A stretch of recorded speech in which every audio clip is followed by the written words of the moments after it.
Here in Europe we now expect Islamic atrocities daily. It's becoming routine. And nobody's ever surprised when the police and the media pretend they're motivated by right-wing extremism or mental illness or anything other than Islamic jihad. Nor are we surprised when the actual motivation turns out to be Islamic jihad again and again and again. Do you think we're becoming cynical? Europe's politicians are out of control, and one in particular is out of her mind. German Chancellor Angela Merkel is importing war into Europe, and she knows it. We all do. You'd have to be blind or stupid or progressive not to see it or not to want to see it. Recently she again refused to reverse her disastrous open-door policy to the Muslim Third World, despite a recent spate of almost daily terror attacks in Germany, and this is worrying news for the rest of Europe because we're all threatened by this woman's madness. The unelected president of the European Commission has made it clear that open borders are here to stay, no matter how many people are murdered by Islamic terrorists crossing them at will. And we know in advance that the victims of the next atrocity will be innocent members of the public, as usual, not the politicians who've enabled the invasion, nor the journalists who've sanitized its consequences. It won't be their families that get ripped apart and have their lives destroyed. Most of the people flooding into Europe are not refugees, and everyone knows it. They're illegal migrants, invited by Merkel, mostly fighting-age men who've left the women and children behind to fight the war they're supposed to be fleeing. We don't know where they're all going to live, but we do know it won't be anywhere near the people who are letting them in. If past form is any guide, most will end up in ever-expanding Muslim ghettos where women aren't safe and the police dare not go. Europe is riddled with these places now. In France, the army is already making contingency plans to retake these areas when the inhabitants start defending them with the Kalashnikovs and anti-tank missiles that have been smuggled in from the Balkans and the Middle East. Whenever they find a military-grade weapons cache in a Muslim area, nobody is shocked or surprised anymore. We expect it now, and we expect nobody to be deported for it.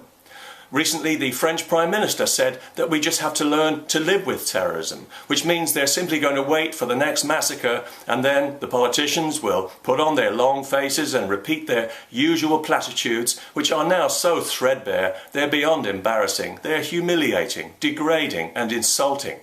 They really need to find some new ones, or people might begin to doubt their sincerity. And they better make it quick too, because the next Islamic jihad murder could happen at any time. I'm a bit surprised we haven't heard about one already today, but then it is only lunchtime.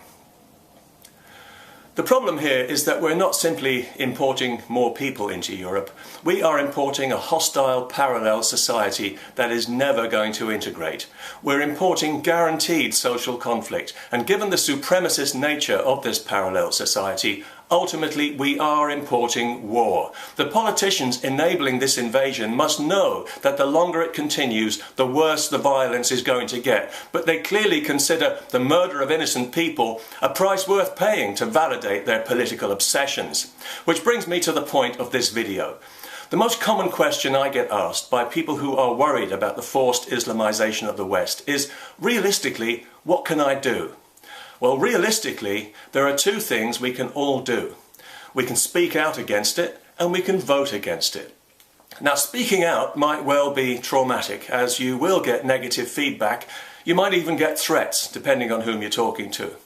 Also, your personal reputation is likely to suffer, and you might lose a few friends. You could even lose your job. And if you live in Europe, there's a chance you could be arrested and prosecuted as a criminal, as has happened to people in several countries. And that kind of vibe is not for everyone. I get that. But everyone can vote. And Brexit showed that we, the people, do have the power to change our society's direction if we focus together with intent and use that power. The politicians running Europe have no intention of changing direction, and they need to be replaced urgently by people who will. That's not going to happen by itself. Brexit was won against all odds because millions of people made a personal decision to make a difference.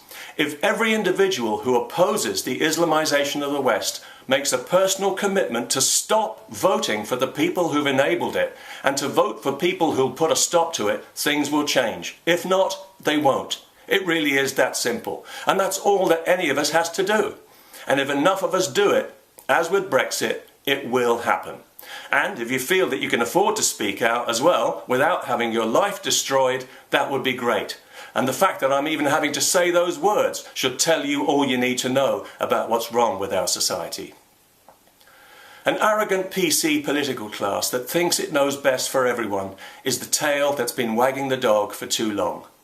It has twisted our society's liberal values around and turned them against us, and is now leading us by the nose into a violent dead end.